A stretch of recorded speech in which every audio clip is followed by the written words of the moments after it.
sec, and it looks like we are live. Hey guys, what's going on? This is Hit or Miss episode 108. I've invited all the usual suspects to join in on the panel this evening.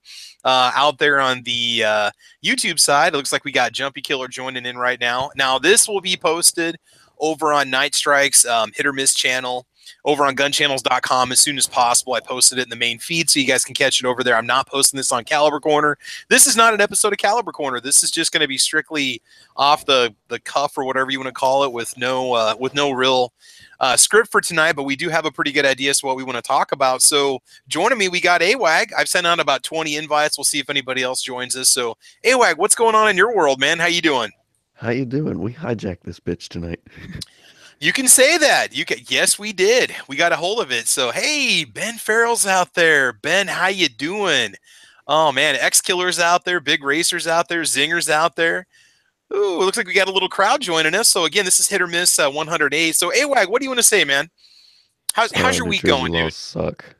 They do. You know what? This is every second matters. It's the second of the month, and this is one of those times where we need to take the Second Amendment as seriously as possible. And we need to use this time of the month to. I mean, we need to be active all the time, right? We need to be advocates for our constitutional right as much as we possibly can. But this is one of those days where we like to go out of our way and maybe think about what we're doing or what we're not doing to instigate some kind of change. So AWAG, let's just throw it out there. What are some of these ridiculous laws that you have to deal with? And there's a whole point behind this. So go right ahead. What's some of the crap you got to deal with in New Jersey? All right. Since if a little bit of backstory first is if Yeah. you guys haven't been following my channel, I recently put up a video, or even my Instagram. I've been putting up pictures and videos and stuff of the AK-74 build that I have going on. Yeah.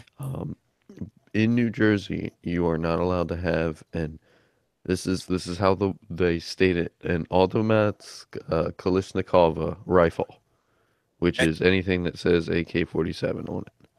So I bought the parts kit and I put it on a US made receiver.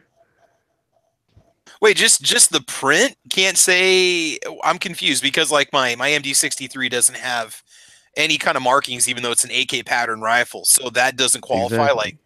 In New Jersey, it is banned by name, auto, or however you pronounce the Russian version. is it Automat Automat. Kalashnikov? Yeah, Oh, okay. So if it's on the gun, you can't own it. correct. Okay. All right. Carry on. I just want to clarify that. That's ridiculous and asinine, and that's politics for you. But go on. Yeah, it's very stupid. Mm-hmm. So I put it on a US Waffen-Works receiver. Yep. Makes it New Jersey legal. Therefore, it's not an AK. Okay. Simple enough. And So does that mean moving on to everybody's just pistols, running is around that with? Yeah. if you have a rifle that has an aluminum handguard on it or some sort of metal handguard, it's a handguard. But if you have that same aluminum handguard on a quote unquote pistol, it's a barrel shroud. It's like common sense. It's just completely eluded mankind. It's almost like what is it? Idiocracy? Is that the name of that movie? Where it's just Yeah. it's people are so unconscious about everything. It's just nuts. So what else? What other kind of crap do you have to put up with? I'm really curious about this. I mean, I live in a If fairly you gun friendly state, but we're not perfect by any stretch. But enlighten me. the New Jersey kind of works as like a point system. Okay. Like you have to mix around attachments to make sure that it's legal and all. It's so strange because you can have a semi-automatic rifle. Like I have an Anderson XM15 receiver that I built, and you're not allowed to have collapsible stocks. But if it were a bolt action, you can have a collapsible stock. You can have whatever you want in it, flash hiders and removable magazines, the works, because it's a bolt action. But when it comes to semi-automatics, you can only have two scary features on the rifle, Okay. which means you can. Well, this is what I've heard uh, all over the places. If it has a detachable magazine, you cannot have a collapsible stock or a O- flash hider. Okay. But and that's how the M1As can basically get by New Jersey state law because they have flash hiders on them, but they have the traditional stock on them. If you were to put a pistol grip on it, it would be illegal. It's basically the 1994 assault weapons ban. So is there just like a huge posting of these laws and rules and regulations that you have to basically download and print off as you do your builds? Or, I mean, I can't even imagine. I mean, the gun stores must have it down pat. They must know front to back what they're allowed to sell and what they're not allowed to sell, right? Yeah, I mean it's pretty straightforward, even if you can say that. And it's pretty easy to remember as long as you don't have any super scary features. You're pretty much fine. Okay. Which is kind of upsetting because when I do build this AK-74, before I put the stock set on it, I have to either pin or weld the muzzle brake to the barrel, which stinks. Man, that's just insane. All the crap that you have to go through. Oh my God. Hey, I need you to do me a quick favor. AY, go. Or can you get to gun channels? More or less. I'm on mobile, so I don't know how well it'll work. Okay, well, let's see. G Webs and I are just chatting real quick about getting this posted over on the gun channel side. So, Do you want me to do that for you real quick? So you yeah, can do move do on whatever you need. Okay, tell me exactly what you need to do to make sure I do it the right way because this is a quick learning process for me. on the gun channel side. Yeah, I posted it in the main feed. So where else is it not showing up again? Am I having issues like I did Is it under? on Is it on your channel, under Caliber Corner, or was it on No, or no, hit or it's supposed miss? to be posted on hit or miss, but I didn't think I was allowed to because I don't have admin privileges. Okay, hold on here. Yeah. Let me get Well, over it's there and I showing can up do on the that real main quick. feed, and It is showing up on the I'm main feed. yeah, I'm Let me kind get of over to the getting hit or miss a channel few real quick, second and if it's lag not though. on here, then I will put it on there for sure. Hold on, Okay, it's okay. loading up right now. Since we're talking about, ridiculous laws and this and that, Nebraska's laws are fairly straightforward. We do have open carry pistols and rifles without a permit. We don't have constitutional carry. We kind of talked about this a little bit on Caliber Corner on Saturday.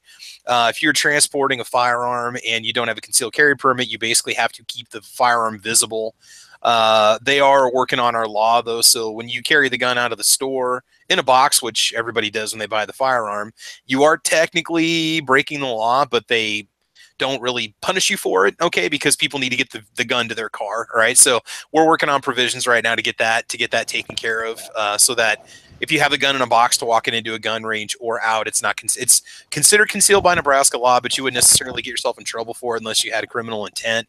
But it's stuff like that that's so vague that really does scare me. Now, AWAG, what was the whole deal with the Hollow Point rounds? The lady that got busted, was she Well, going from New York to New Jersey, New Jersey, New York, and so Hollow Points are allowed it or not to allowed? tell you What's the the deal? truth, it had nothing to do with the hollow points. It Okay, had nothing to do with that. That was just kind of an extra thing that they tacked on so they to still hit her her for it quote though. They unquote still punishment. wanted to bust her for it, right?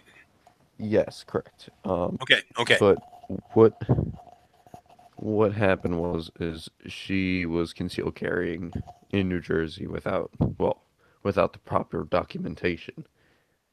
And okay. see, New Jersey does not recognize any outside states concealed carry So can you get it trouble if you're an getting outside over a cold. resident or not? Can you take the course in New Jersey and get the license in New Jersey, but or not? You have to Well, be a New Jersey in resident. Is that the deal? in New Jersey to get basically to get any type of CCW, you have to have an incredibly validated reason, which means, hey, my neighbor points his gun at my house, constantly says, hey, I'm gonna kill you, this, that, and the other thing, to a judge, then they'll think about giving you a CCW. Okay. Or maybe you're a business owner, or Even you're if a your person neighbor of does that, power, you're a politician, you're somebody it's got money, oh, if you're a right? politician, you don't even Yeah. have to worry about that because you Well, get you got protection. state-funded armed Yeah. guards. Yeah. Okay, so I've got a question. Are there any local or statewide gun organizations in New Jersey that are trying to fix this, that are trying to be active, or is it basically a lost cause? Um, I think we have either South Jersey or New Jersey Gun Owners Association. they're kind of, well, I don't want to kick myself in the butt, but I do know some of their members, but I don't keep tabs on them that much because personally I really don't care. Okay. No, that's kind of harsh for me to say, but it just seems that they don't do much. It's just there's they're being overpowered essentially. Now, to join it, is it one of those things where you have to pay to join, or is it just you can just volunteer to join and sign up? What? Uh, Usually it's mostly all volunteers. okay. I mean, do you know, has it been the same people that have been in power the whole time? Is it the same board that they've had for the last 20 years, or any idea at all? For the most part, they haven't changed around that much. There are a few other like 3% groups that are starting up, militiamen. Um, I say that very loosely, Yeah. but Yeah. to be honest, uh, I mean, I'm so sick right now that I'm starting to just like speak my mind. Well, it But gets to a point where us as civil gun owners, you start to get a little frustrated where you see nothing but your rights just slowly being peeled away from you. I mean, I get a little bit nauseous and I throw up a little every time I see that they want to pass more yeah, regulations on us legal gun owners. I mean, what all we're doing is having to pay more and more and more for something we should already have a right to do anyway. And so to me, it just doesn't make any sense. It is yeah, ridiculous. The whole point behind this whole discussion, guys, is that everybody out here watching, everybody listening, you need to get active. You need to start on the local level. I mean, again, I was just listening to Ghost. I was in on Ghost chat for a little while there, and Ghost, there's a lot of guys making a lot of points that there's a lot of apathy out there. We kind of got what we want, so we're just going to let it ride for a while, and until they're about to pull the guns out of our cold dead hands, then we're actually going to act. And I think that's the way that you don't need to be. I will say one thing. Now, again, I'm not going to say Nebraska's perfect, but we have a very strong local gun organization, and I think they have it figured out, the Nebraska Firearms Owners Association. And what I like about them is, first of all, to join, there's no cost. They are Right. strictly donations, contributions, and a few fundraisers that they do. Now, they have a person that is in our Unicam, that is in our representation building in our state capitol. Anytime there's an anti-gun bill that's there, the president of the NFOA goes there and testifies against it with the research that her and the board put together. And Right. again, what's sad about this is when I had a chance to meet this lady, she had told me that basically her and one other local organization will protest against it. And what I don't understand is why the NRA doesn't have power of, they're not established in every single courthouse or every single Capitol building in the United States to help protect us. They got all this money, they've got all these numbers. Why isn't the NRA there backing her up? Why aren't they the people that speak right after we speak? And they're not. And that really bothers me. I'm not trying to rip on the NRA. I'm just saying that it's going to take the local level to act. And the problem is when you got somebody who's uneducated on firearms, or maybe grew up a FUD, right, or is educated by the media. You got one or two people trying to teach you about reality of what it means, this gun legislation, and then you've got 18 people that back it up with reasons why you should not pass it. What do you think the average person is going to think? I mean, it doesn't surprise me that a lot of the people we run into out in the public, or just when we're having discussions about firearms, they're so uneducated, so ill-educated about policies and laws. I mean, it is us against the world, guys, and you need to start acting up, or what we love is going to be gone by the time your children or your children's children are old enough to own firearms. Ghost, No, any thoughts on I that, agree. man? Yeah. I agree with you 100% with that. The uneducated are the ones that are killing us, and I think that the problem is a lot of the uneducated are pro-gun people. Yeah. They like their guns, they want their guns, but they aren't advocates, they aren't activists.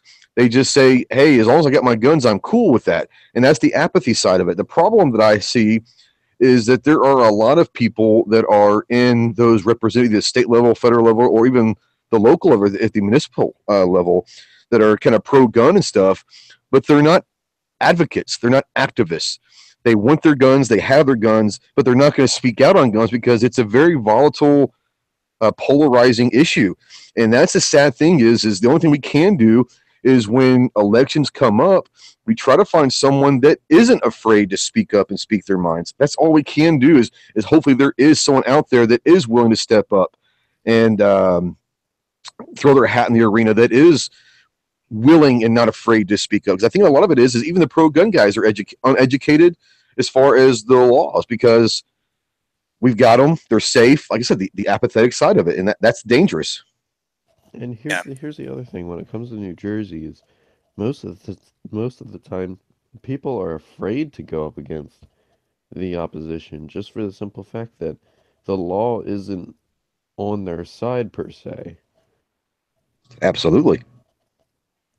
Yeah, I think a lot of it is when once again we talked a little bit about it on my show.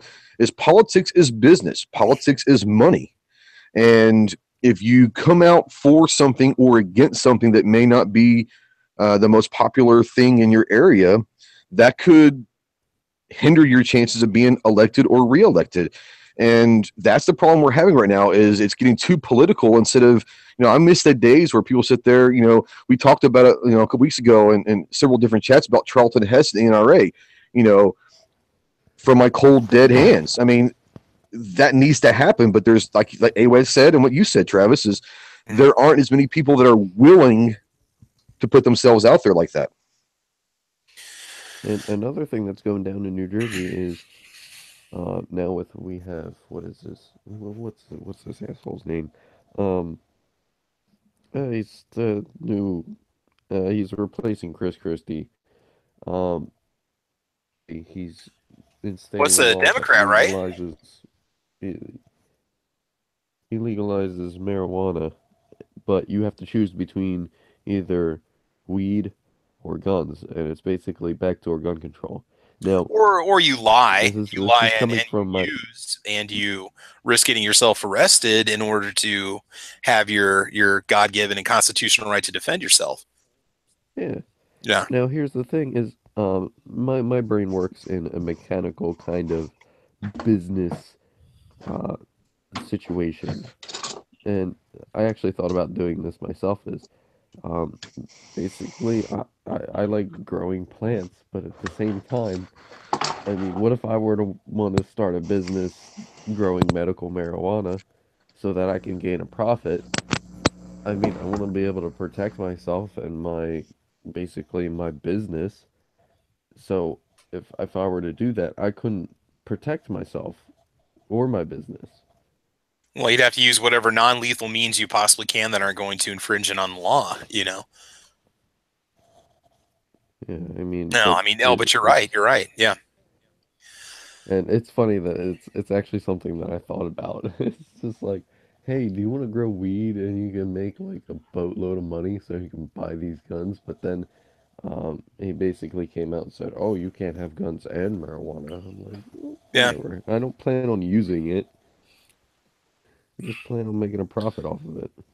And again, I'm not going to say that I'm against states legalizing marijuana if that's what they choose to do, but when you tie it in with your ability to own firearms, it's going to make, I'm just going to say right now, it's going to make the struggle that we have even tougher when you've got states that passed recreational marijuana legalization of it. Like Colorado, California just happened, what, January 1st? So now anybody that's a gun owner in California that has a recreational pot card or smokes pot recreationally is now a law-breaking citizen.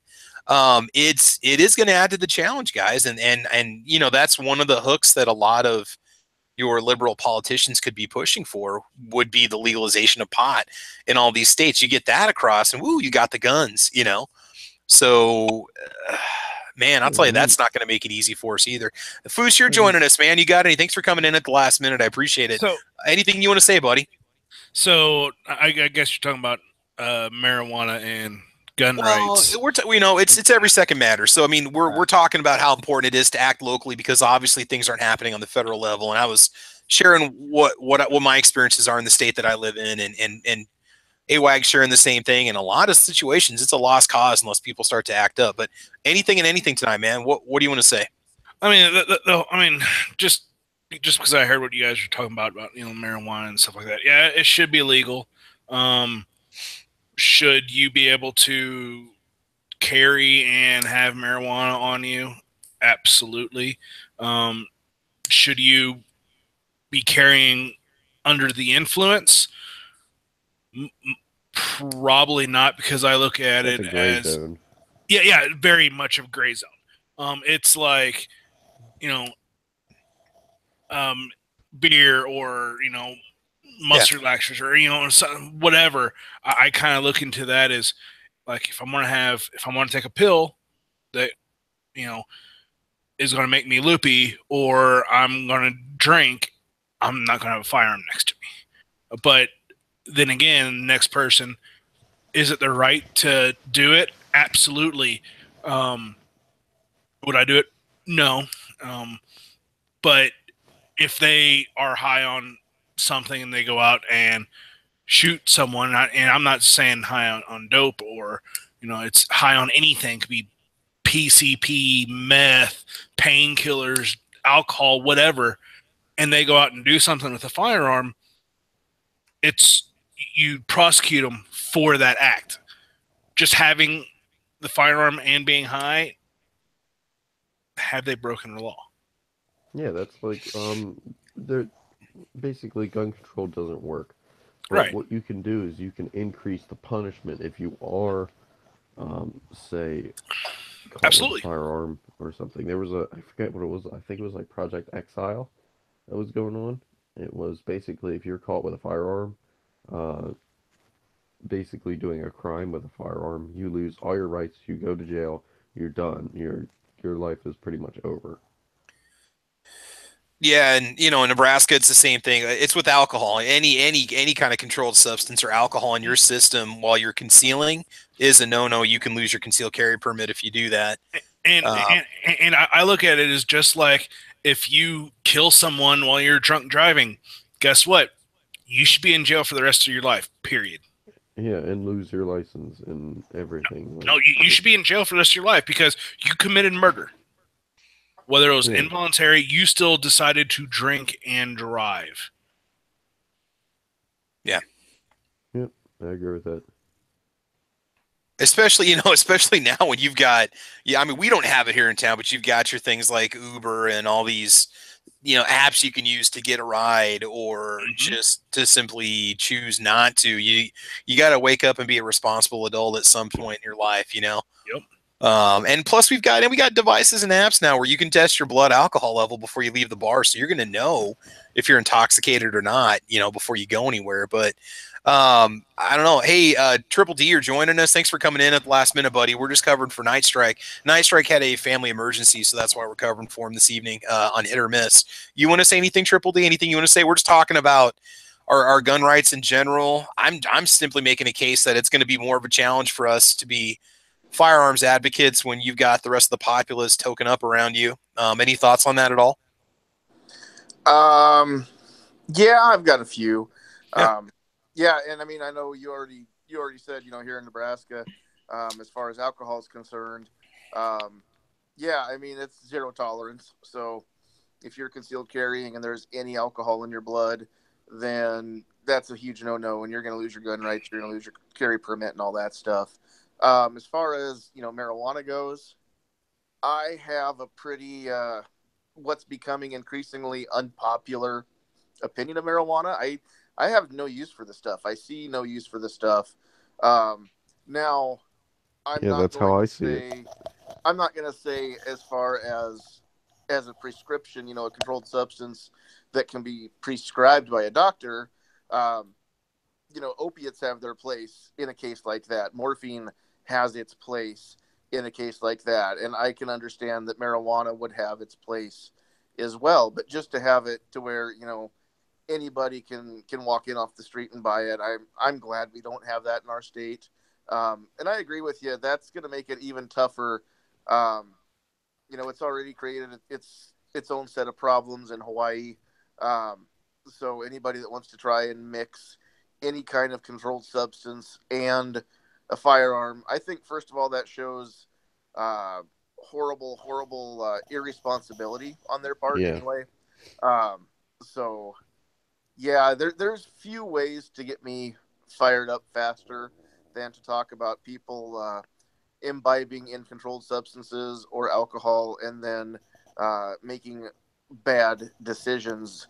Um, if you know what you're doing and you willingly choose to drink and drive or drink and carry or something like that, you're just asking for trouble. So I think it behooves us as a community to again set that example and be responsible and show the naysayers that we are not the problem, we're part of the solution. And again, it only takes that one person to be drunk and pull a gun on somebody, and the rest of us all pay the price. Yeah. No, and that's what I was saying is personally I see no use for marijuana, but as me being my business brain tells me is there's a lot of money there. Like you can live pretty well off of that, especially when it comes to the oils. You can sell that they're incredibly valuable for cancer research, which I'm all about trying to find cures for like cancer and stuff Sure, they because are, but it's the it's end of the it's a day. fascination of mine. I've got to face the guy looking at me in the mirror, and if I personally have an issue with marijuana, then I also am going to have an issue with any revenue generated because of it. So for now, I'm lucky. I live in a state where I don't have to worry about that. Any revenue generated by marijuana in my state is illegal. Now we're too Um, busy busing people coming over from Colorado. exactly. Yeah, there. Yeah, that's See, We're confiscating everything that gets. I'm gonna tell you this right now: if you're driving across Nebraska and Interstate 80, don't speed. Don't go more than 2 or 3 miles over the speed limit. Make sure your tail lights work. Do not go left or right of the lines. Okay, and expect to get pulled over anyway. And if you do get pulled over, make sure you got nothing on you because they're probably going to search your vehicle. We've got a habit of doing that in this state. Just as a quick heads up, so it still blows my yeah, mind. Yeah. Do they have probable but cause though? Oh yeah. They always have probable cause in the newspaper. They can smell it, or they suspect it. Around. I mean, it. I'm gonna tell you right now. I mean, I respect what the law enforcement does, but many times I'm thinking they know they've got a sure shot on anything. I mean, it's amazing what they. And a lot of times they simply ask, maybe search your vehicle, and people say no or yes. If they say no, I don't know if they impound the vehicle and come back with a warrant. A lot of people say yeah, go ahead, thinking they got their stuff hidden. Well, then we call them the K9 unit, and then we get 500 pounds of weed or 200 pounds of keys of meth, or I mean, it's insane.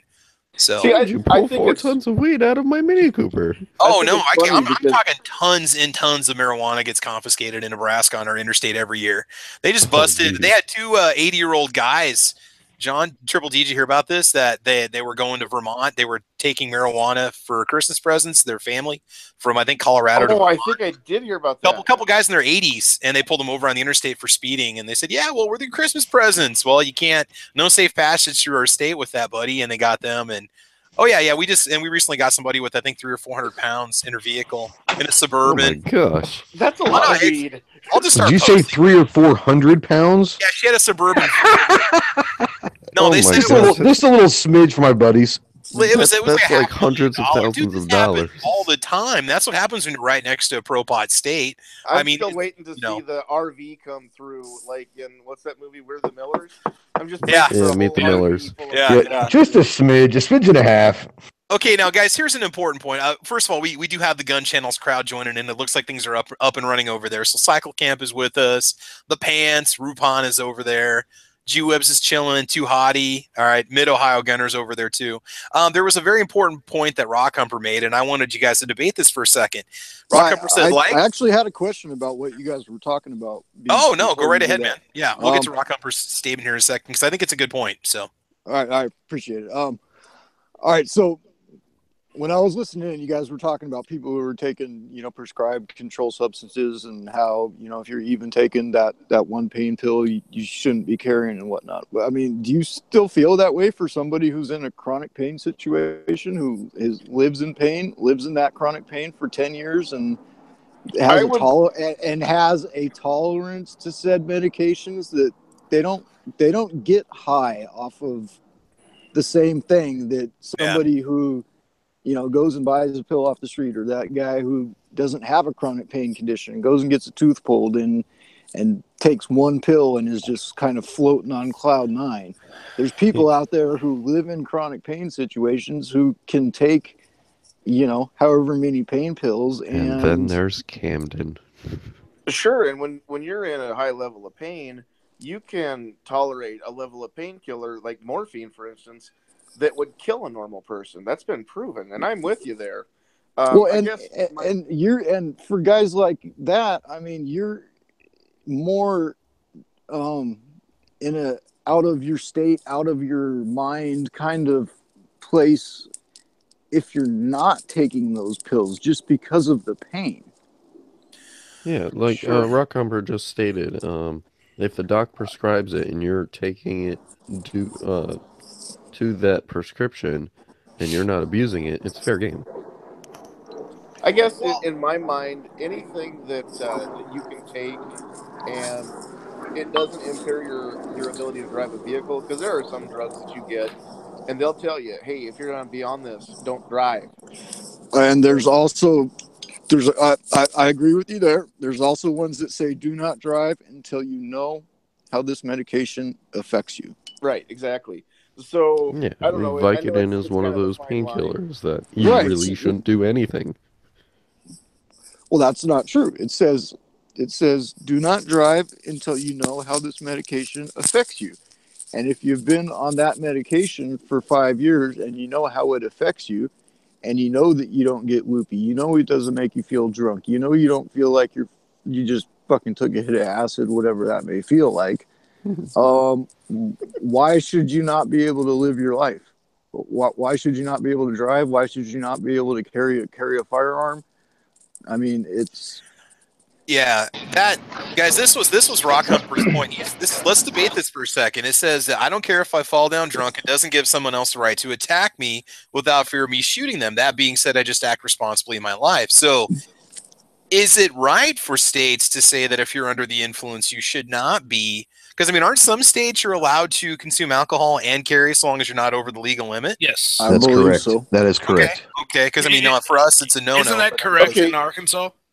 I think Texas is also. Yes, it is. That's what I thought. I thought, yeah.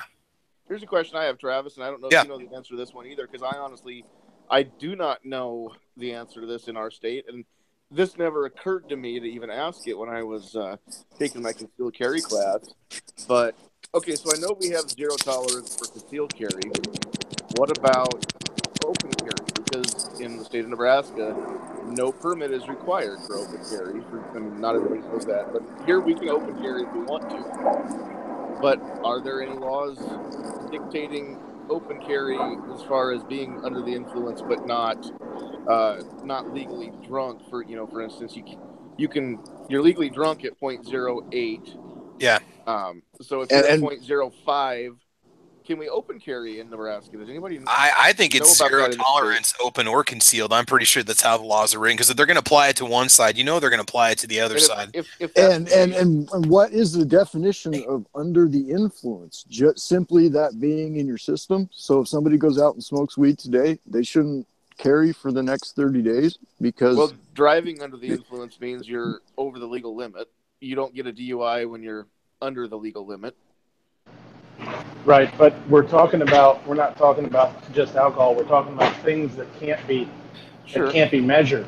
But and I'm somebody that, like, I had some really, really nasty arthritis in my feet because of what I do for a living. I've been banging on concrete for 18 years, So when I have some scripts for some narcotics. I have some painkillers. I don't take them very often because I don't like to, but if I would go out one night and take one and carry, there's no way to measure what my level of inebriation would be, which would be zero because I take them when I need to, and I'm in a lot of pain, and you wouldn't know that I took them.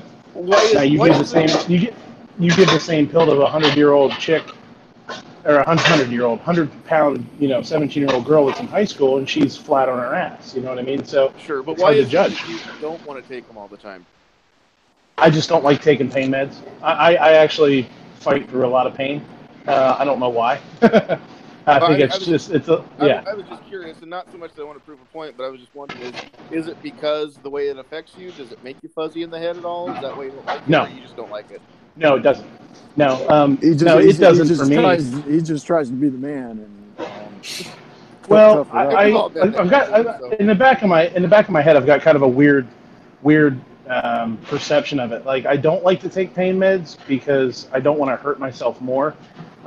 So if my feet are really bothering me or my back's really bothering me because of work, I don't want to be dulled because I don't want to do something that's going to hurt me worse. So I actually You want would to rather be you deal want to with. be able to listen. I hear you. Yeah, I want to be able to You listen to know, my body, basically.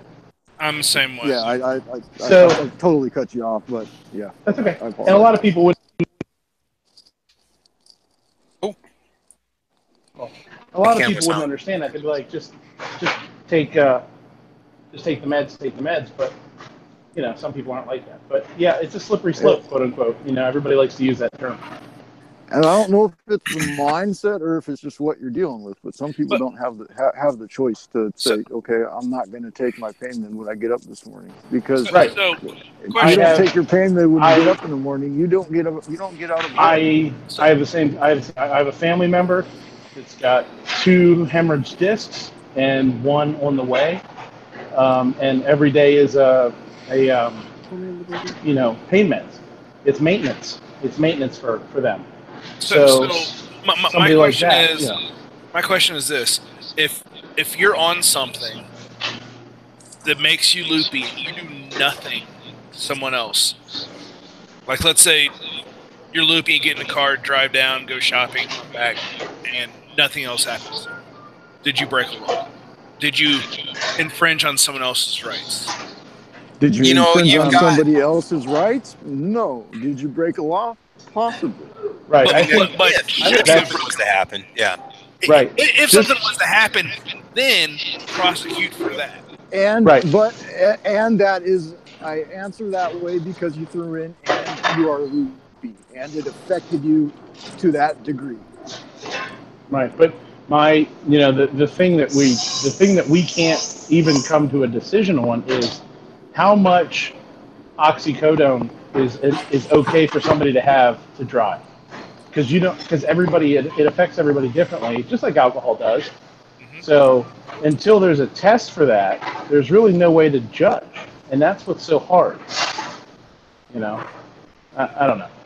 Yeah, well, I mean, all I know is when I've gone to purchase firearms and I filled out the paperwork on it, it simply says, "Are you a user of a illegal substance?" Are you Medications don't apply. unlawful? Unlawful Unlawful. user. right. Yeah. So I think for the most part, you would be okay. But again, when we're talking drugs and alcohol and the way that it goes, But I don't know. It's just kind of an interesting discussion and kind of covering a little bit of everything on that. But Well, the other thing guys, yeah. too, it's going to go back to um, just being a responsible human being. If you know that it's going to affect you if you take that drug, just like if you know it's going to affect you if you have, 1 or 2 shots versus having, 5 or 6. I mean, some people can't have just 1 or 2 and be okay. Some people, that puts them, at the point where they're impaired. And if you know that, then plan ahead. And I mean, let's just kind of break this down to, let's take responsibility for our own actions. And I don't think that we need necessarily to have a law that addresses that other than where it is right now. So yeah, I mean, when you go to pick up your firearm, yeah, are you illegally using any drugs? No, I'm not. I'm only using drugs that I have a doctor's a current prescription for. That's not illegal. At the same time, if you know for sure that that drug is likely to impair you, then just don't carry at that point, because why take that chance? And all it takes is, again, one bad instance for something like that, and pretty soon we're giving up more of our rights, or having more of our rights chipped away at, I should say, All just right. because Well, one person made a bad decision, even though 100 more guys might be just fine in that same situation. That doesn't matter anymore. yeah. I mean, my whole thing is, I am one of those guys who has lived in a chronic pain situation for a fucking decade, And I go see my doctor who knows what I take, and because he's the one who writes the goddamn prescriptions. And when I go and see him, he knows that 2 pistols on me. He knows what's in my system. And he's completely okay with it because he knows that you have such a tolerance to this that you are not impaired by it. And All it is doing is it's taking the edge off of the pain so you can actually function. sure, and I'm with you on that. And here's the thing with that is, I've been seeing, I've been watching chats for a little over a year now, that you've been on too, Hadi. I don't think you and I've ever talked before to each other, but I've heard what you've had to say a lot, and I would lump you into the category of people that are responsible and know what they're doing and aren't gonna do something stupid. And I guess my only point is I just want to make sure that is the rule and not the exception. And I mean, I don't necessarily want to make this, personal towards anybody, you included. But just in general, I would hope that we can keep that from becoming an issue. And so it goes back to all of us, whether we're in chronic pain or even just acute pain. So let's just be smart about stuff. And there are some times that I think to myself, what's the bigger risk? Is it a bigger risk to not carry and take a chance of something happening, or is it a bigger risk to carry and take a chance of something happening that's going to come back and bite me harder on the butt? So, there's not a clean cut answer. I don't think there's a specific right or wrong in some circumstances, but until you look at it with hindsight, and then looking back at it, well, yeah, we should have done this or I should have done that, but an ounce of prevention, I guess, is worth a pound of cure, right? Hey, we got a super chat. $5. Spreading the Really? love. Sorry, I missed your Holy NYE cow, what's- show. Oh, Watched hey, it after Vandalistic this. Vlogs. Thanks for the Okay. shout out. We get to split that, right?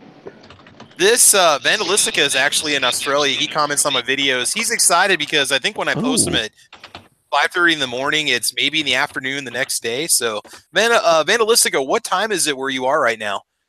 I'm just kind of curious. And he comments a lot of my videos. So let's see. Man, Sorry, of Mr. all- New York or NYE New Year's Eve show. I watched it afterwards. Thanks for the shout out. In- The shout out? Whoa. Oh, the shout out. Okay. Did you do In that? all the places of the world, I think Australia is like the worst place to have gun control because everything there wants to kill them. Oh man, I don't know. It's just crazy. But all right, now let's get back to the idea of every second matters. Every second counts. Okay, every second matters. Have you guys seen any change locally in the last, say, 6 months or since last couple months since we had our rally? Have you guys seen anything at all? Anything coming up? Anything happening? Anything in you maybe growing that's making you spread out there a little bit and kind of do your thing for protecting our rights? Well, Heavy New question. Jersey recently just passed a law that when you're transporting guns, you're allowed to deviate slightly from point A to point B because normally you have to go, if you have guns in your trunk, you can only go from the range or the gun shop to your house and nowhere in between. But now they allow, say, if you have to get gas or something, they'll allow that. Which is still stupid. It's restricting I can my even freedom imagine of movement. if I had lived with something like that, that would, I mean, it's bad enough for me, in Nebraska, we have a law that says if you're not allowed to conceal carry in an establishment that gets more than 50% of its revenue from alcohol sales, which there's no signs posted anywhere where it's told unless I know I'm blatantly going into a bar. But even then, around here, we've got a lot of bars and grills, and they have a lot of food sales and they have a lot of alcohol sales. Am I allowed to legally carry in that establishment? I don't know. There's no signs posted. How do I know? Well, in Arkansas, we have that same thing in Arkansas, and it's in the law states in Arkansas for concealed carry is you cannot be in, and it says in quotations, what are the exact wordings? I don't know the exact, but you cannot be in the area of a restaurant that serves alcohol, which basically means you can go to a restaurant and eat all you want concealed carry. You just can't sit at the bar. Correct. and concealed carry. So, but you can be in a bar or a restaurant that serves food. You just literally cannot be sitting at the bar while concealed carry. So it's kind of one of those weird things, you know. And you guys also have the 50% rule where the cup or the restaurant or whatever, if they make over 50% off No, of we do not booze, have that. That is not stipulated in our concealed carry. You just can't. Which is always. I apologize, Ghost, but it's Oh, always. no, I'm sorry. No, go ahead. Go ahead. Go ahead. It's always been a crazy kind of law to me because what am I supposed to do? Ask to inspect their fucking books and see what the percentage of food versus alcohol sales is? I thought it was 60 in Arkansas. You know, for us, it's just obvious. If it's just a bar and they have very little food sales, you should know better. All right, not to carry in there. But again, right, we don't know, and we have no clue. And if there's no signs posted saying no concealed carry weapons, we don't know. So, yeah, I was just looking at the law, Foos, and there is nothing in the statutes at all that gives a percentage. It just says you cannot be in the immediate area of where alcohol is being served, which means literally sitting at the bar. Okay. Now, I might be wrong, but I just didn't see it. You know, my whole thing on that is if I go to, there's a place in town here called Elliott Bay Brewery. And yeah, they're a brewery. They have a bar inside there. They actually have their own brewery right in there too. Excuse me. But they also serve good food. And they have a dining portion of the restaurant where children are allowed. So my whole thing is, as long as you're sitting in that dining portion of the restaurant and you're not in the bar concealed carrying, you're good. I don't care if that, and I could be wrong here. I may get chastised for it, but I don't care if they make more than 50% of their money off of booze.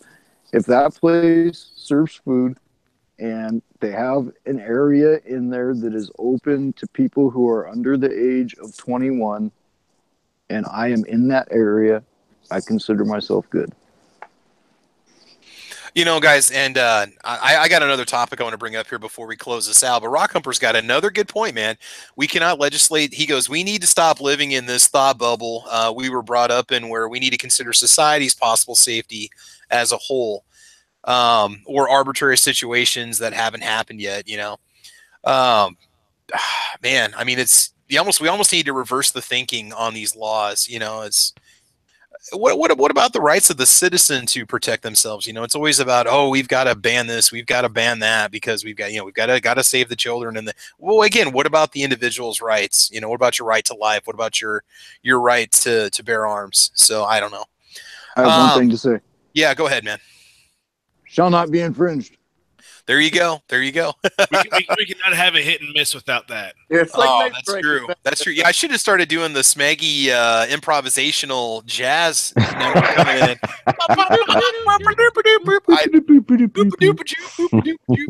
I would have, except I was kind of busy trying to get everything up and running. So let's do a little gun talk, because this is starting to pop up in the chat now.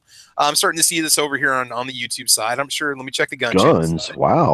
Well, guys, guns. I have a really, after watching the latest Such video, I now really want to go out and buy a Glock 19X. And let me explain why. Here's the deal.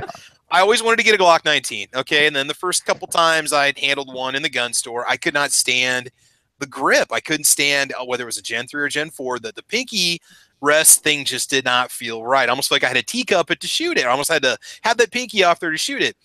And now they've got the 19X, which, guys, if you haven't heard yet, okay, it's kind of a modified Gen 5 17 frame. 17 with lower, the 19 slide, with the precision barrel, the enhanced trigger, the G26 recoil slide or recoil spring and guide rod in it.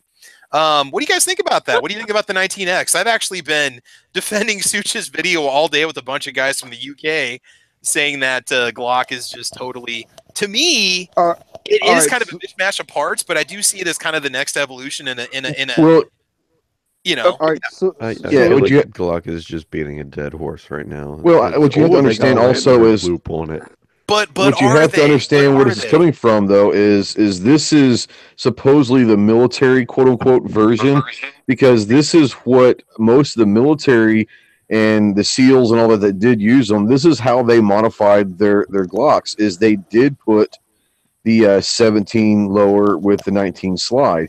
So what they're saying is yes, they are doing that, but they're predicating this by saying that this is kind of the military version of what they're shooting. So that's how they're getting by with this. The answer is hell yeah, I'm interested. Okay, now All right, I have a question. I have a question. I once again, I'm cutting everybody off. No, go ahead, man. On this show Go ahead. tonight. Yeah. What are the thoughts on a 19 frame with the 17 slide? Yeah, the Jared Walsh just brought that up. In isn't that kind of, well, it's not really what the 34 is, but I'd say go for it. You know, it's just like having a longer target slide and barrel on a standard frame or a smaller frame. I'm almost thinking of some of these, like almost like the Canic, what was it, SFX, you know, where you've got that longer slide, but you got almost like a standard SF or TP9, whatever lower frame on it. They might do that. I mean, I don't see why they wouldn't. Yeah, I've got the Well, because- 19 and the color that they 34. got on it. Yeah, well, it's also It's the desert brown that they're going to call it. But what Yeah. I've got the 19 and the 34.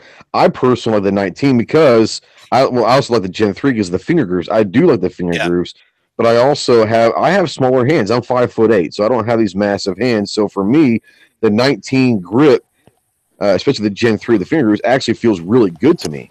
So I guess it's really going to be dependent upon your size of your hand and what you like out of a grip as well. Well, and see, I bought the 17 because, you know, the 19 grip was just too small for me. And so that, but then I got the added bulk of a 17, which I ended up not concealing because I just felt like it was a little bit much for somebody my size to conceal. Right. But I mean, I'm looking at the 19X and I don't know why.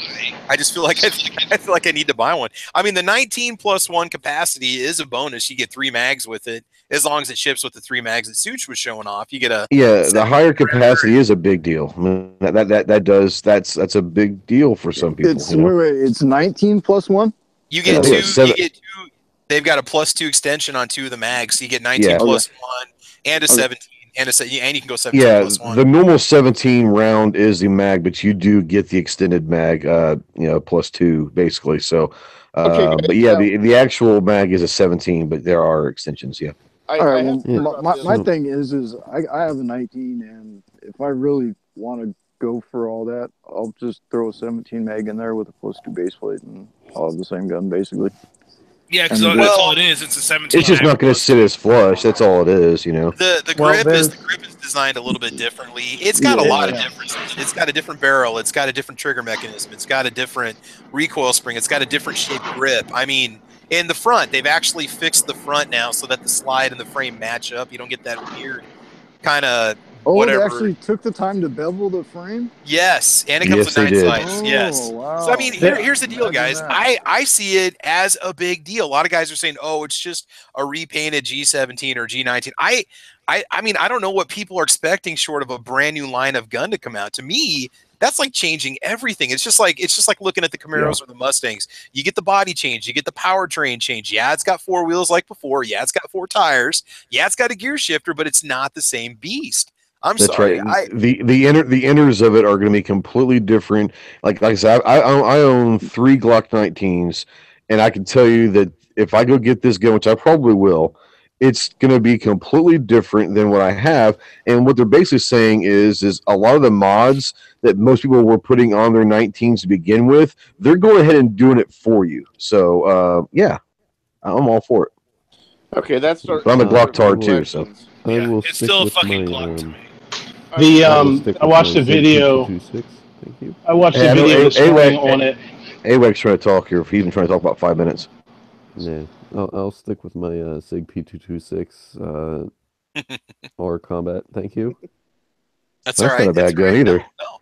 But okay, so Foos, what was your comment that you made? And then I got a question for you. CZ Master Race was his comment. Well, yeah, no, we know that. But what was your comment about the Glock? Yeah, it's a Glock. I look at every Glock and go, it's the same. Okay, so what would it take for you to consider Glock to be an innovative company, aside from releasing a carbine, whatever you want to call it, carabine carbine? Okay, so what short of releasing, like, say, a rifle, what does Glock need to do to be considered an innovative company now? So for me, yeah, Smith and Wesson, Glock, Walther, all these striker fired, and I'm even going to count this CZP-10 in there. There's nothing innovative about them. There's nothing, since the polymer striker fire came on the market, nothing's been innovated. Yeah, they round cosmetic, make it a little bit, cosmetic stuff, but nothing's been innovative since then. I understand that, but let me ask you. Go ahead. For Glock to be innovative, they need to start working on polymer slides that can handle up to 10 millimeter. That would be innovative. Yeah, and like I said, I'm a Glock guy. I like Glocks. They're not my end-all, be-all, but I do like Glocks. My favorite is probably Beretta. I mean, I think Beretta is a phenomenal handgun company, but I do love Glocks.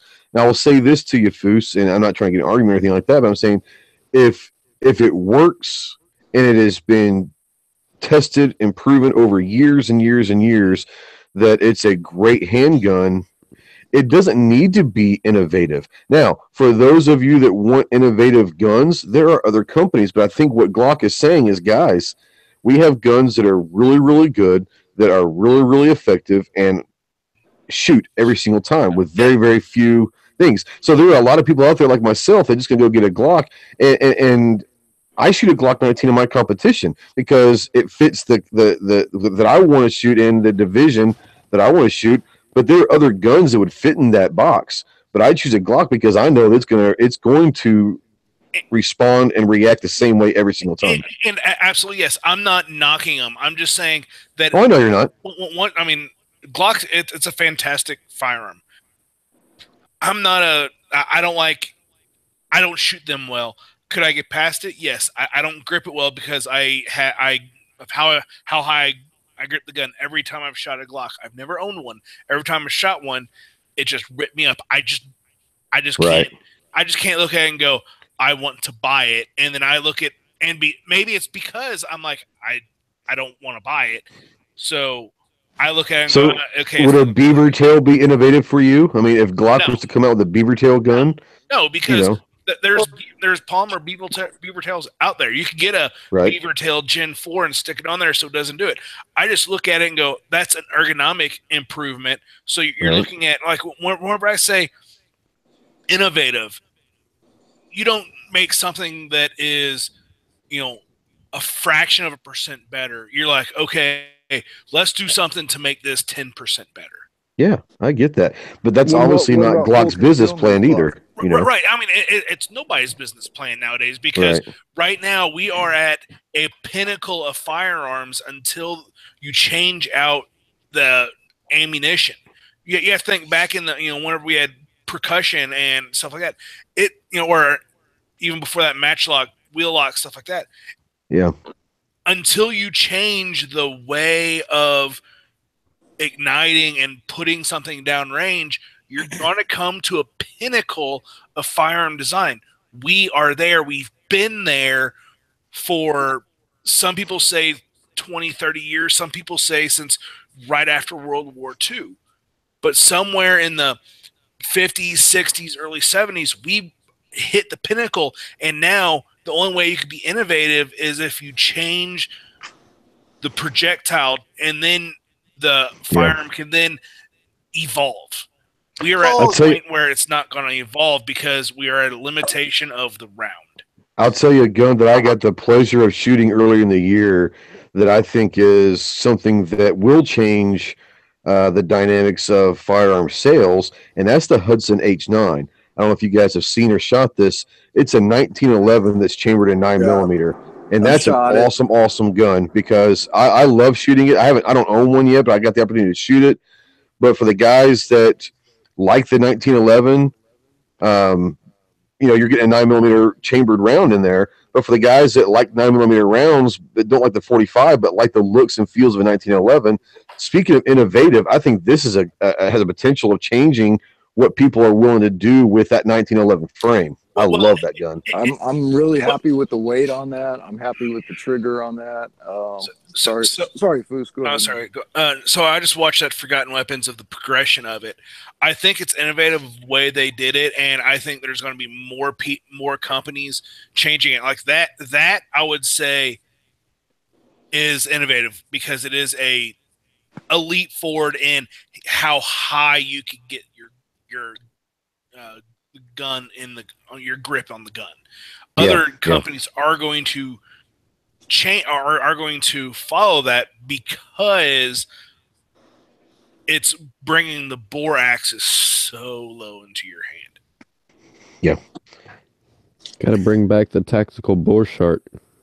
There were a few comments, guys, over on the YouTube side. I've been checking the gun channel side too. Yeah, and this on the gun cycle camps. This on the gun channel side. Glock needs to change the grip angle. That right there, because a lot of guys complain about that natural point of aim and how wrong it is. You know. No, And with I have Glock, no issues you just need to learn how to shoot a Glock. It's with anything. You go and you grab something from, 1920s or something like that. You got to learn how to shoot that weapon. You got to learn how to shoot a CZ. You got to learn how to shoot a STI or 1911 or whatever.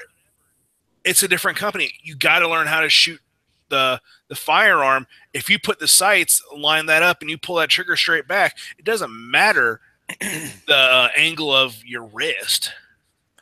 One gun I remember reading about, and I just posted this on our side chat, the H&K G11. I don't know if you guys remember seeing that. I don't know if there's ever been videos done on it. Yes. That's got the caseless semi-automatic automatic rifle. Oh, you mean the German space magic? Is that what they called it? I have no idea. But I'm just saying that was something that was trying German to space magic. Okay, all right. That's one of those guns that could have been the kind of round that could have left us up into the future, that put us up there. You're going a round that doesn't require a case in order to be contained. It basically burns a propellant that contains the projectile.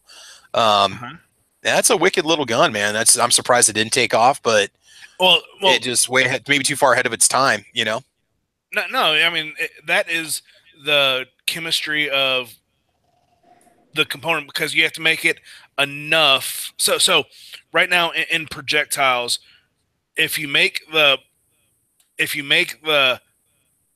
powder compact enough to be able to take the jarrings of it, it's going to be too brittle. It's going to be too brittle, or it's going to it's going to fall apart. Chemistry isn't there yet.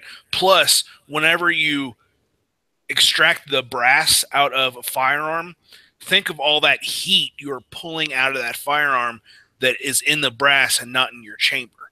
Whereas in this, if you take and you put everything, all the heat directly into your chamber, you're going to superheat your gun pretty damn quick.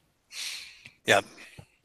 Hey Travis, I'm gonna check out. I've got to head out. My wife got me some errands I've got to run. But thanks for having me, guys. No problem, I enjoyed talking to everybody, and I will see you on the flip side. Later, Ghost. He goes. Yeah, I too have to bolt. I gotta try and do a video here quick before I head home. So thanks for having me, man. No problem, man. No problem. Like I said, just a little chat to see what's going on in the world and what we're up to. And there's an interesting point on the gun channel side. The Pants said, I don't get the whole compact slide on a full-size frame.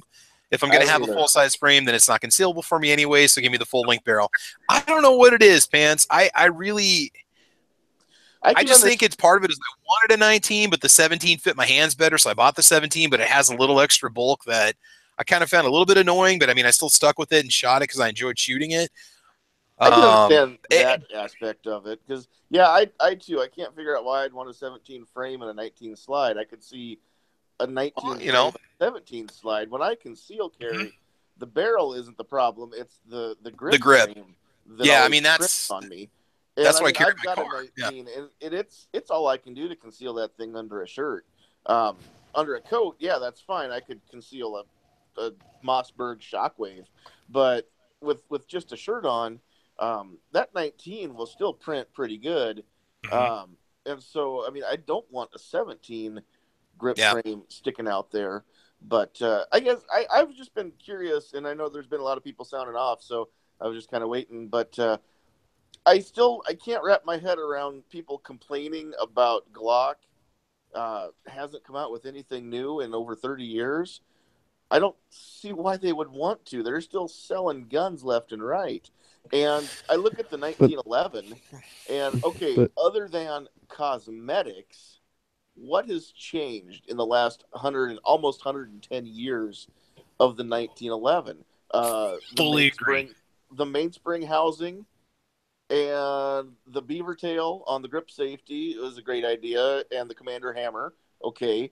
But as far as the way the gun functions and works, it's still the same gun. And there's people that, there's a huge division sometimes. That's a fast way to start an argument, Glock versus 1911. Yep. and Yep. and yeah, sure, they're but not the same gun, but nothing's changed in over 100 years. Hmm. That And and so that's the point that Foos made. why are Mhm. people complaining about Glock not changing anything? I bought one because for 30 years these things have had the reputation of it doesn't matter what you do to it or what you don't do to it as far as routine maintenance, it's still going to go bang every time you pull the trigger. And that's why I bought it. I bought the 19 because it fit my hand, and also it fit my wife's hand. And if I'm not here, she knows where that is, and she knows all she has to do is grab it and pull the trigger, and it's ready to go.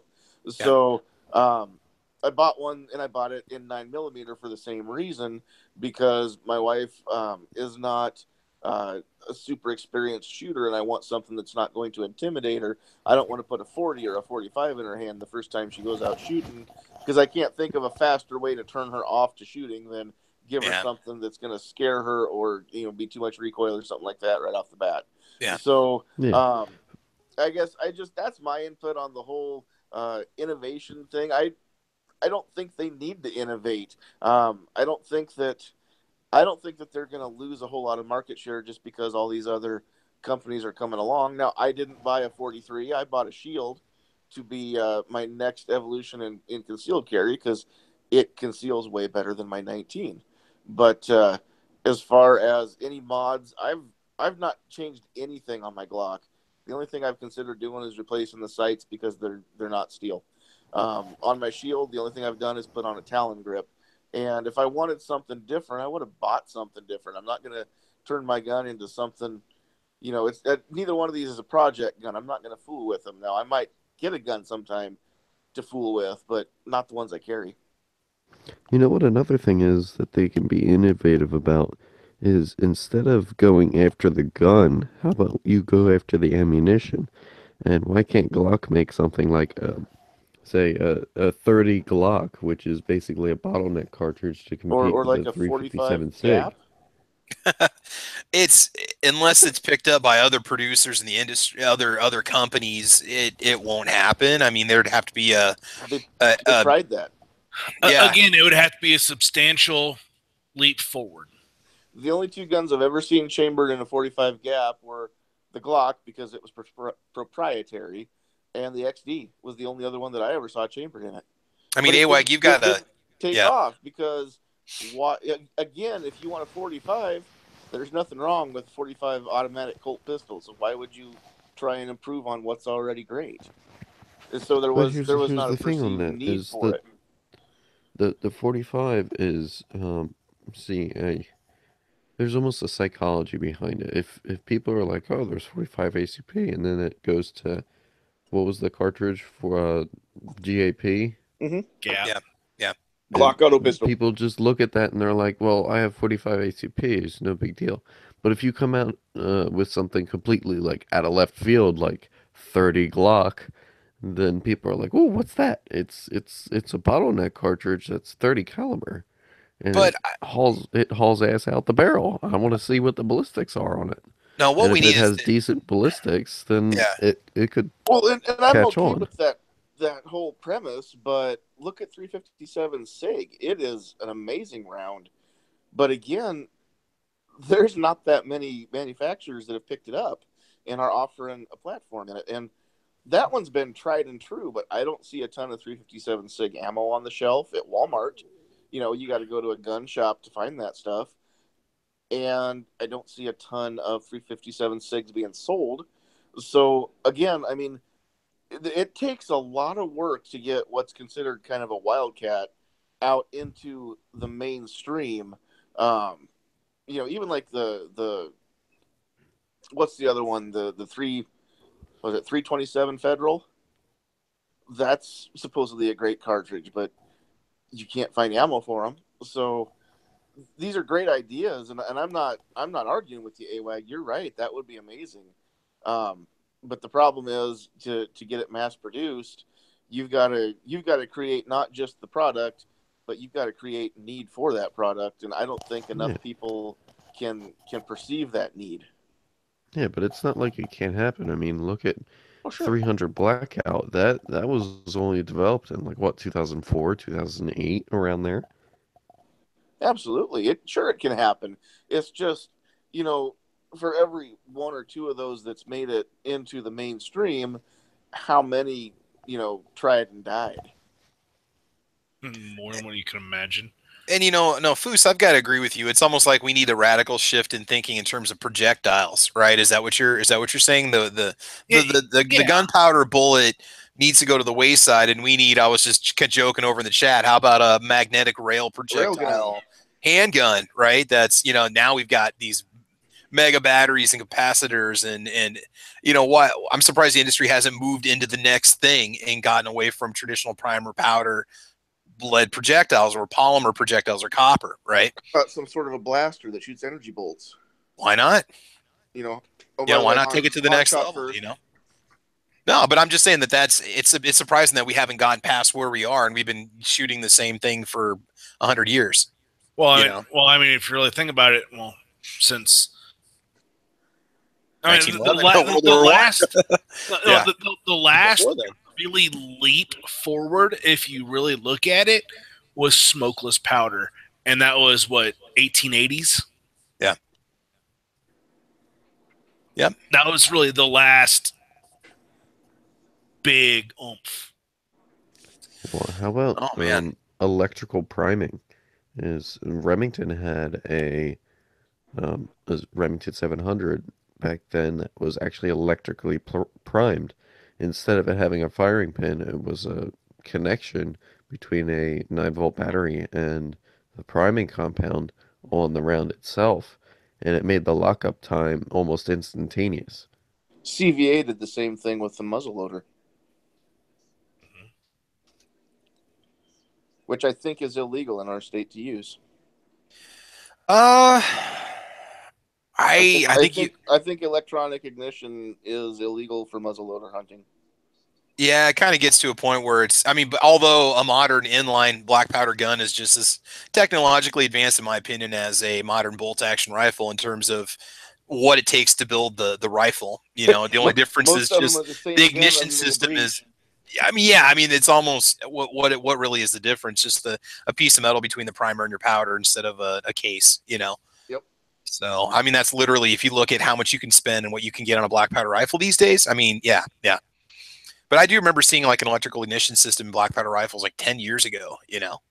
I think it was CVA that made it. All right, so guys, I think what we'll do real quick is we'll go ahead and take a few questions from the YouTube side. Guys, if you have any questions, why don't you go ahead and put them out there real quick? And then also on the gun channel side, if you guys have any questions, go ahead and post it, and maybe we can answer them for you real quick, and we'll go ahead and call it. So, hey, just a shameless plug for myself. I'll be doing hit or miss. I'll be doing hit or miss again. No, I'll be doing Caliber Corner on Saturday, and it was going to be a viewer Q&A. So please send your questions to thecalibercorner@gmail.com. And guys, we'll try to answer your questions. We're just gonna have a little good old fashioned gun chat. So I'm really glad you're not going to do hit or miss again, because right now you're blowing the hit or miss guys out of the water. Oh, no, don't go there. Don't go there. We're only 25-2 right now for thumbs up to thumbs down. So, and then out of those two thumbs down, there's one of them. There's one person that consistently thumbs down all my videos. I want to thank you for that, because YouTube actually rewards you for that. They call it a unique engagement, and it actually pushes you up the AdSense ladder. So not that I want to see a bunch of thumbs down, but hey, I'm just saying, Okay, so what do we got? Travis P11, any word when rechargeable firearms are coming out? Well, they tried to push that, John, with that stupid smartwatch-enabled pistol that required a battery. I don't think that's going to happen anytime soon, so I don't want a laser on my firearm unless it's another weapon. Okay, all right. Top 5 guns people bought in 2017. Arnold, I made a video on it, bro.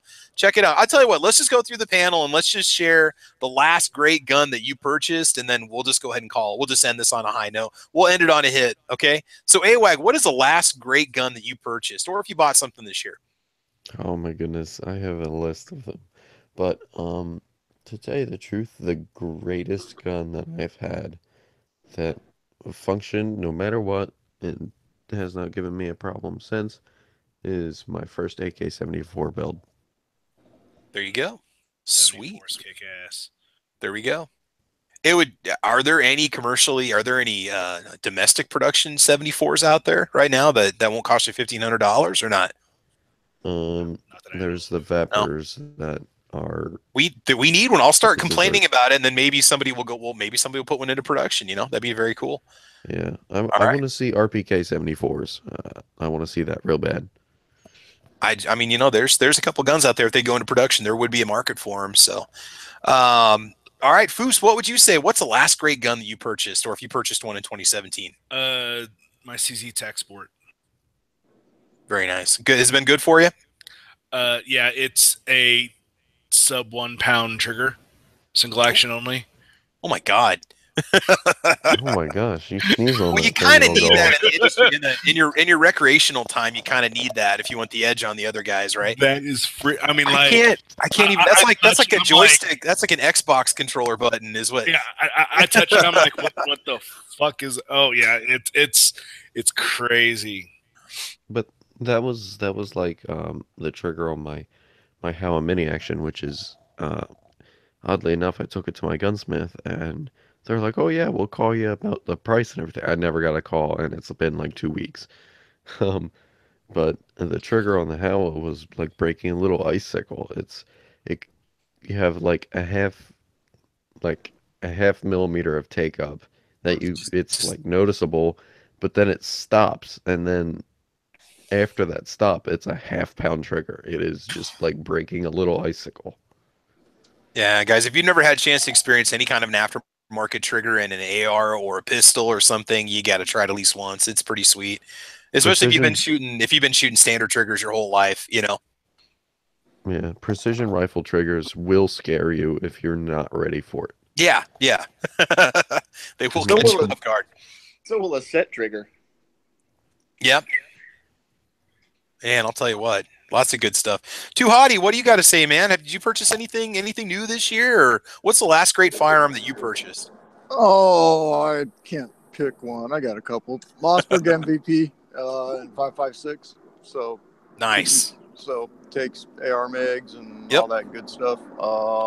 Adjustable trigger, pretty good trigger on it. And then I guess just my last PSA pistol build. Oh yeah. Happy with it. What'd you go with? Did you do the Marauder? I can't remember. Did you go the Marauder route, or what was your upper? No, I went 10.5 with CAC flash can. Okay. I got the 10.5 sitting over here off to my left or right, whatever side that is for you. But I didn't get I just went with the standard fixed front and the regular hand guards and stuff. Yeah, I Dude, they're got cool. Yep, 10.5 flash can, 12-inch rail, CAC, shockwave brace. It's pretty slick little gun.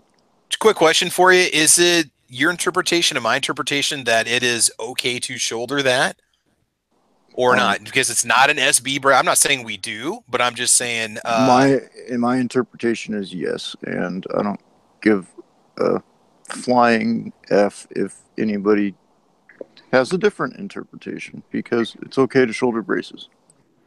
Yeah, I mean, because CAC is keeping on where that shockwave blade is. They're now putting that. They put the letter back up from the SB tactical letter, or maybe they got a special approval themselves now, saying it's okay to shoulder. Now I think it says unintentional shouldering, but I was just kind of curious to see what you thought. Somebody else that also has it on their AR pistol. I wanted to ask you about that. So yeah, like I said, I really don't care. If I want to shoulder it, I'm going to shoulder it. Yeah. Well, I want to. I just don't do it on camera in my YouTube videos because who knows, Although nobody else seems to really care on YouTube except me, so maybe I shouldn't care. I don't know. All right, cool. Triple D, man, what's the last great gun that you purchased, or a good gun, something good you bought in 2017? I didn't make any gun purchases in 2017, so the last Okay. one would have been late 2016, Okay. and that was my M&P Shield 9. And I tell you what, I was looking for a long time for something single stack that I could conceal a little bit better. And with an inside the waistband holster and a tuckable one so I can tuck my shirt in, I can make that disappear. And a lot of that's body type, I know, because I have what is known as the tactical muffin top. No, dude. We got the dad bod. We got the dad bod. Yeah, except for we're not dads. Doesn't matter, man. Doesn't Okay, matter. well, We're don't friends matter. of dads. Then I'm rocking Friends of that dads that shit. hang out with dads end up with dad bods. All right. That's true. Yes, I do know a lot of dads, and I have one. So Me too. I've got my dad's bod. I'm telling you. Oh, that most sounded of us wrong. have or Okay. did have at one time. So, but no, I usually put that about 3:00, 3:30 position, Yeah. and it a good holster that holds that tight into my body. I can make that disappear to where you can't tell that I even have it. It doesn't even print. So I do like that gun. I'm not as accurate with it as I am with my G19, but I'm accurate enough that I know it'll do the job.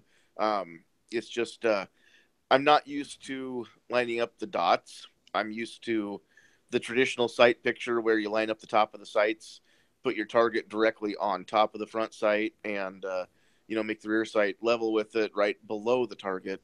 And with this thing, I've got to bury the target in my sights and line it more up with the dots. And I'm just not used to that. So for precision shooting, it's not ever going to be a bullseye pistol, but it's not supposed to be.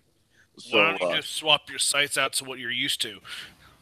well, I could do that, but again, it goes back to I haven't spent any money modding my guns other than I spent $20 on a Talon grip for it. That's just because it wasn't, it was a little slippery in my hand. But I could do that, and if I decide that I want to make it a tack driver, that's probably the first thing I'm going to do. But for now, I carry that with the hopes it's never going to come out of its holster. So if the need arises, like I said, I know that I can hit minute of bad guy. I don't need minute of angle on my carry gun. I'm good enough with that. Yeah. Well, and again, that's that. You when you get it, you're kind of going into it with an understanding of what you reasonably expect it to produce. And all you can do is keep practicing with it and getting more proficient with it. And I've also to be thought all set. about just filing down the front sight a little bit to bring my point of impact up a little too. But it's like I said, it hits close enough to point of aim that it's not worth messing with for me at this point in my life. It works, and I can make it. When you say close enough, like out 20 yards, how are you? So Are you like 4-inch? I have no idea. I've never shot the thing at 20 yards. It's a self-defense pistol. Well, my self-defense pistol, I know that if I shoot 20 yards, I'm going to be 1.5 inches low. Right. If I'm at 20 yards, it's no longer self-defense. Not in my state. I have a obligation to flee if it's at that range. So This is true. Again, Nebraska, it's like having a set of parents that let you have fun, but not too much fun. exactly. So no, I don't practice with it out that far, because if I have this gun out, it is, because somebody's life is about to end, or their virginity is about to end, and against their will. And other than that, I have no reason to pull it. So I'm not going to hunt with it. I'm not going to do any of that stuff. Like I said, at 20 yards, I can hit what I aim at with my Glock. So it's my home defense gun. So in Nebraska, let's say your wife is 20 yards away from you, and there's someone that is about to beat her up or something like that. You can't defend her life? Well, sure I can. Then you'll have to know how your gun shoots at 20 yards. Yeah, if I've got somebody using my wife as a human shield at 20 yards, I don't know that there is a gun that I'm going to take that shot with. Well, I'm not saying using her as a human shield.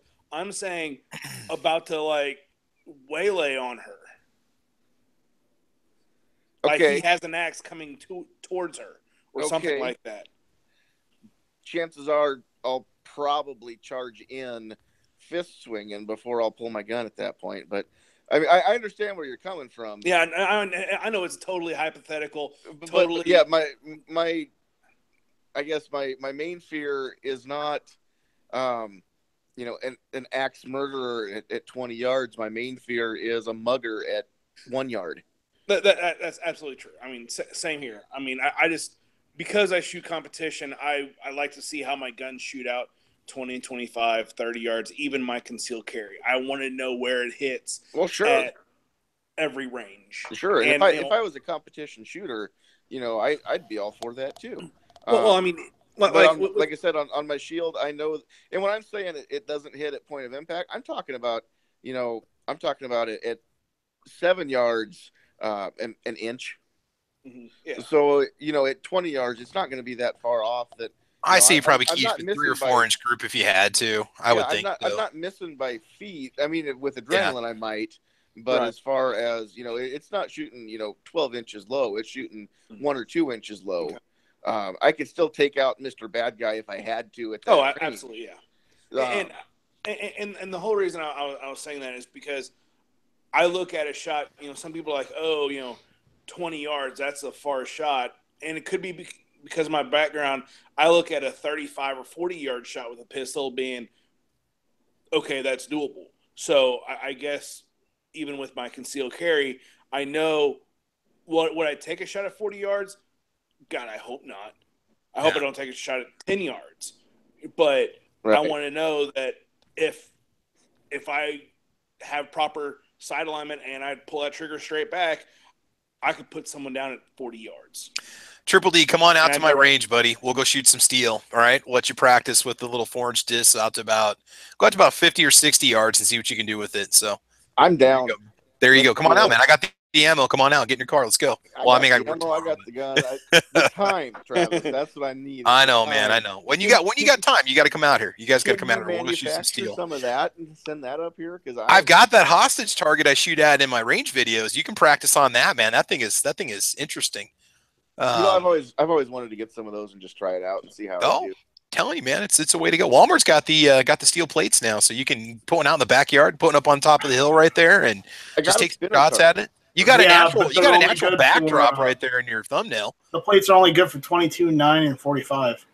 The problem is, Travis, we've been over this. I can get to your house in about the same amount of time as I can get to my backdrop there. Oh, I understand. No, that's a voice that you recognize, AWAG. Oh, it's a Night Strike. All right, Night Strike. What have you purchased any guns in 2017, or what's the last great gun you bought? We had a question in the chat that popped up. So what would you say? The last gun I bought. I know his answer. The last gun is probably the AR-15 20 inch I built. I'm not counting the receivers I've got. Yeah. But no, I haven't used those yet. How dare you, Night Strike? What do you mean, how dare me? Wait, no, sorry, that was 16 that you bought that off me. Never mind. Yeah. Foos, I thought you were going to say the last great gun you bought was that Makarov that you denied me. Well, that's not the best great gun. That's the one that gives me the most joy. The most enjoyment? The most enjoyment? Yeah. I got to keep bringing it up. It's going to... All right. But yeah, I just got back from the hospital. I hate going to the hospital. Luckily, hardly anyone was there because it's cold as balls outside. So are you contagious or not? No. You know what that means? In 9 months, the hospitals are going to be crazy busy. Yep. There's going to be a lot of babies born. It's 20 degrees outside again. God damn it. Really?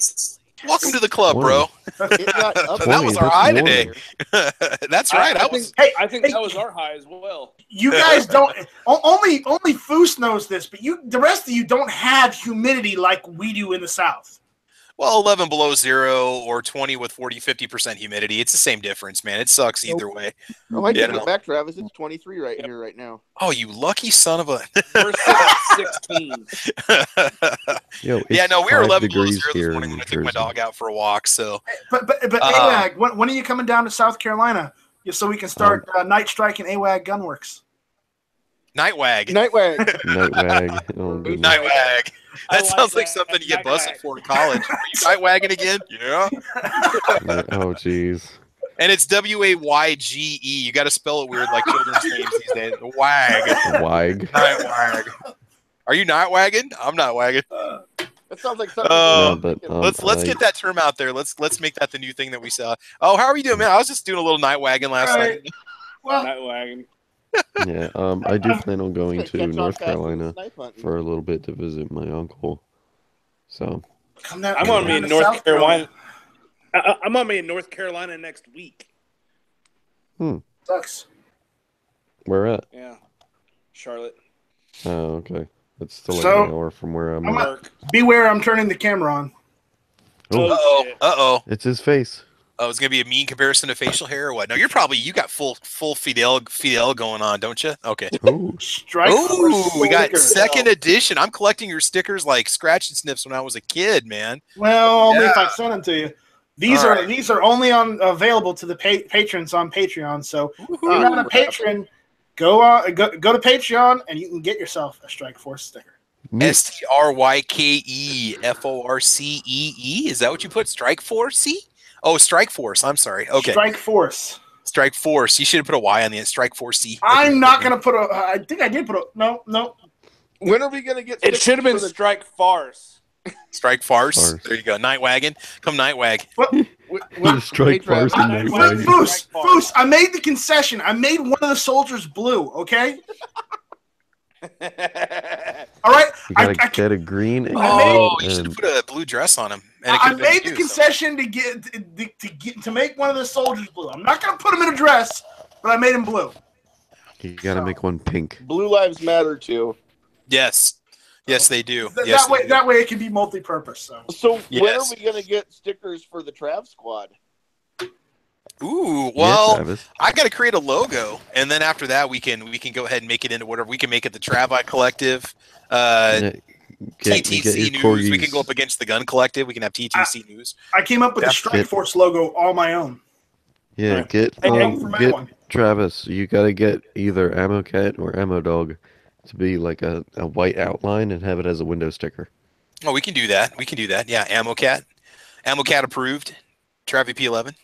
But The like, Tra- We the can Travi. throw in- Club we can throw in Travi. Ammo Let's Trav. not make Hey, let's guys, not I make gotta this a get- I gotta Travis get outta chat. here. This is okay. all right. That's okay. cool, man. We Travis, need to what you wrap need to it do up. is So. you need to get the vest and the ammo carrier for the dog. Then you need to get the vest and the 9mm or 22 ammo carrier for the cat, and take pictures of them. And they need to be there in Club Travis. Oh, Ammo Dog's already got a tactical vest. You saw the video on that. He's You gotta good to get go. a So. Molly holster for it. Yeah, you gotta get Oh, a I Molly get It's holster. got the molly 226 in loops it. on. I've got one. I just need to put it on him and let him run around the house. So that's not a problem. Yeah, we can do that. Can Ammo we Dog. get the Ammo Dragon thrown in there too? Man, we can do Ammo Dragon, Night Wagon, whatever you want, man. We can get it all in there. So, the night. That's Ammo there's a little Dragon. Ammo Dragon? right there. Ammo There's Dragon, Ammo man. Dragon 1 and Ammo Dragon 2. That's Ammo Dragon Actual and Ammo Dragon Bravo. That's, that's right. That's right. Sweet. That's awesome, man. No, you have the Alpha and the Omega.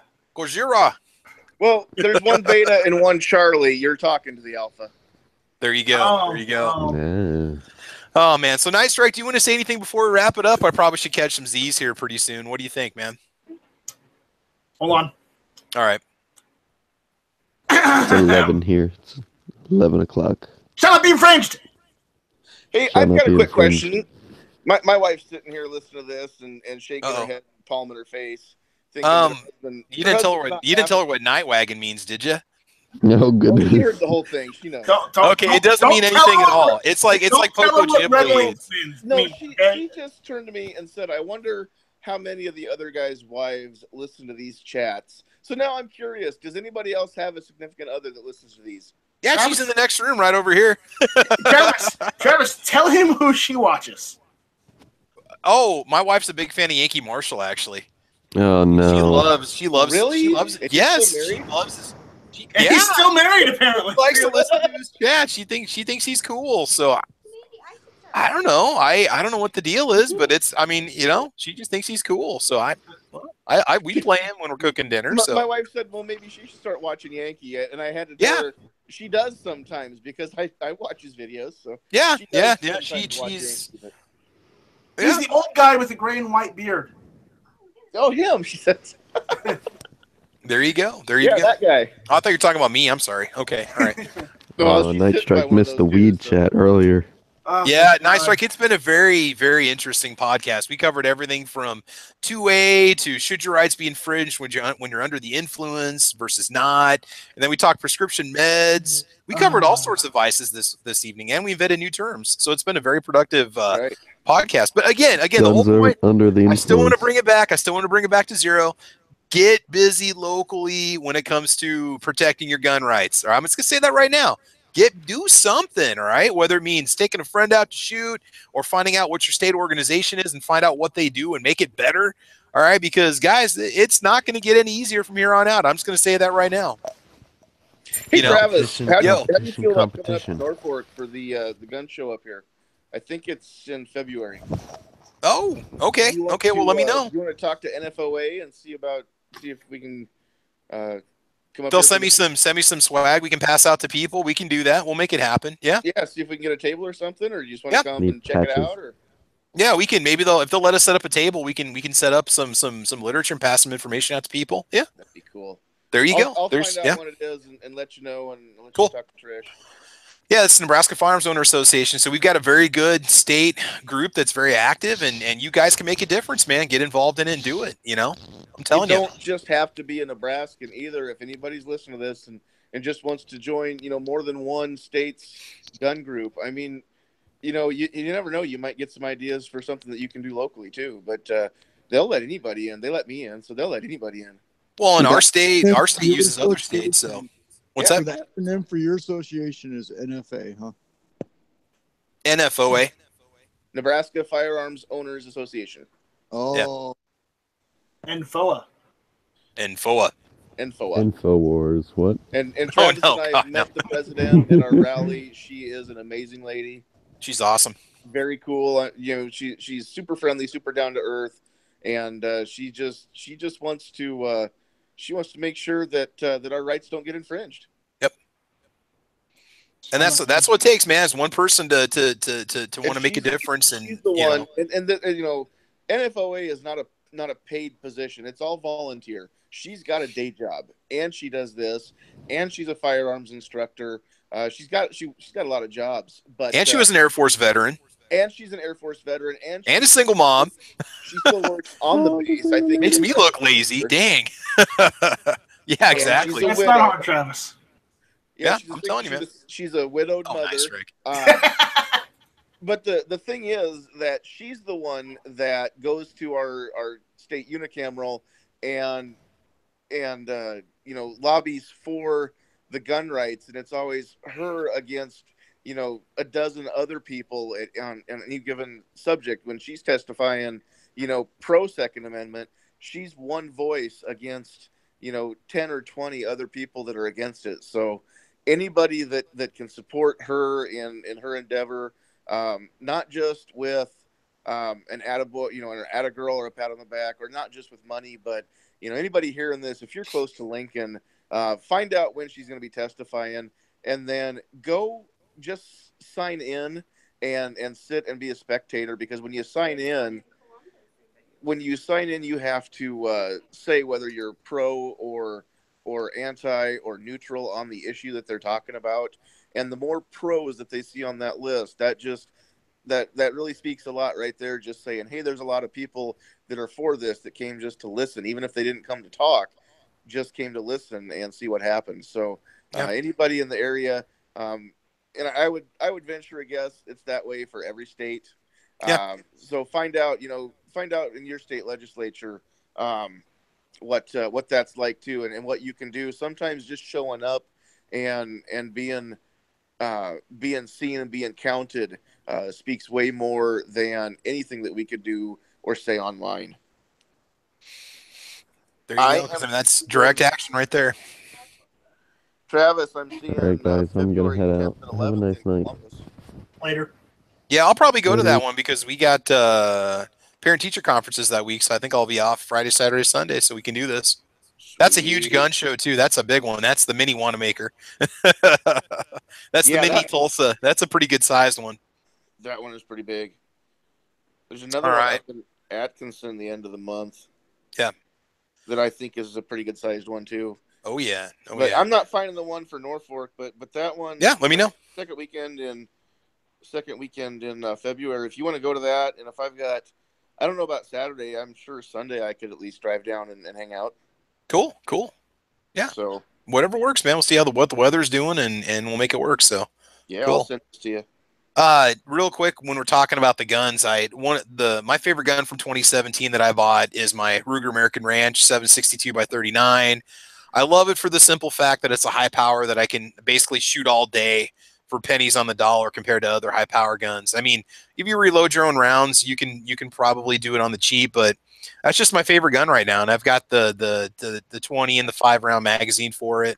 I'm going to buy some more. They're a little pricey because it takes the mini 30 mags, but that's just an awesome bolt action rifle, guys. So that's one that I love. That's my favorite one. It's accurate as hell right out of the box. And the thing is just amazing. You know, that's what I'm a fan of the Mossberg MVP. Mm-hmm. Yeah. It's not 30 cal, but yeah, shoot all day for cheap. And it's the same thing. Yeah. It has Mossberg. Do you think Mossberg will make it 762 by 39 or not? They might already make one. Okay, because I was looking and I saw, I did a little video on that. I found Savage and I found the CZ obviously, and some of the old Zastavas and things like that, but I couldn't really find anything modern, American made, chambered in 762 by 39. So yeah. Yeah, that's a good point. I know they make a 308. I don't know about for me, it just came down to ammo cost. That's all. That I just want a good high power. I can, take out to 300 yards and use effectively, and be able to afford to shoot more than a box of 20 at a time. Cool.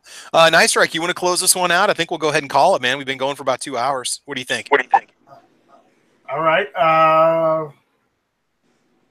Remember to like, comment, and subscribe. Night Strike 1 on YouTube. Check me out on Facebook, Twitter, and Instagram. If you aren't already, check out Patreon. Yep. Become a patron and get a hit or miss or a Strike Force sticker. And with that, thank you all for listening. Thank you all for watching. This was Hit or Miss. And Too Hottie, you want to say anything before we go?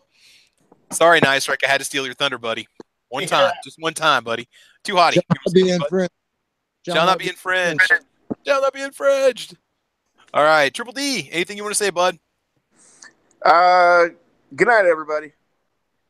All right. And me, shameless plug as usual, check out Caliber Corner Saturday morning, 8 o'clock Central Time on gunchannels.com. Get over to Gun Channels and sign up if you have not done so. All right. And so, Nice Strike, you mind if I go ahead and close this one out? Go for it. All right. Everybody in the chat side, Gun Channel side, YouTube side, thanks for tuning in this evening, guys. Apologize for the delay, but we made it work, and Night Strike made it here at the very end, which is what's important. Guys, thanks for watching, and we'll see you guys next Tuesday on Hit or Miss, and see you on Saturday on Caliber Corner. So we will talk to you later. All right. Take care. Bye-bye.